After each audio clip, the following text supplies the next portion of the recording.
bütün soluşun salonlamış kodum. Dönüyor her tarafa da soluşun isteği. Avuni başıma sadu budan. Ama başıma sadu doyuyor bugün. Ama tüm hırdani paylaşmış bakan. Çünkü açık aşkari her şey çeşivada. Hırdani bana anga serdiyormuş ko. Yine kahramatı lengimiş bi. Şimdi ki hoş kodum. Şimdi tuluşa milletin. Şimdi tuluşa bavan. Şimdi tuluşa balon. Şimdi ki hoş kodum. Paylaşmış bakan ki. Şimdi hırdani hamma kas bızla. Bütün dönüyor bızla. Bütün dönüyor jogla kahraman bızla ki jogla kahraman hesti. Ancak kahramatı lengimiş be. Benim çıkışım Müdafiə Nazirine,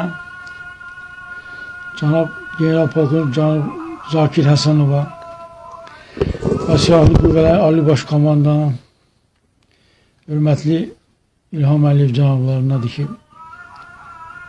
mən Hüseynov Şahin Dilavaroğlu, şəhid kapitan Şahinur Hüseynovun atasıyam.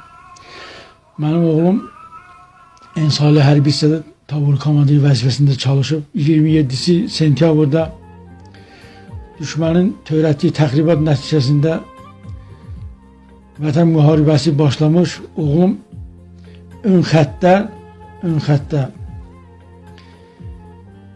hərbi hissə qarşısında qoyan tapşırığı yerinə yetirmiş, düşmənin yarılmayan ohayan səthini yarmış, böyük bir qəhrəmanlıq şücaət orada göstərmiş, düşmənə sarsıcı zərbə yendirmiş, düşmənin texnikasını və canlı qüvvəsini məhv etmiş və növbəti yaşayış məntəqəsi uğrunda gedən döyüşlərdə qəhrəmancasına şəhid olmuşdur. Hərbi hissə komandanlığı onun şücaətini, qəhrəmanlığını qiymətləndirərək onun təqdimatını vətən müharibəsi qəhrəmanlığına təqdim etmişlər. Təəssüflər olsun ki, oğlum bugünə kimi o qəhrəmanlıq adını almamışdır və mən xahiş edirəm Cənab Prezidentdən, Silahlı Qüvvələr Ali Baş Komandanından ki, özüm də bir uzun illər hərbidə bu dövlətə, bu millətə xidmət etmişəm.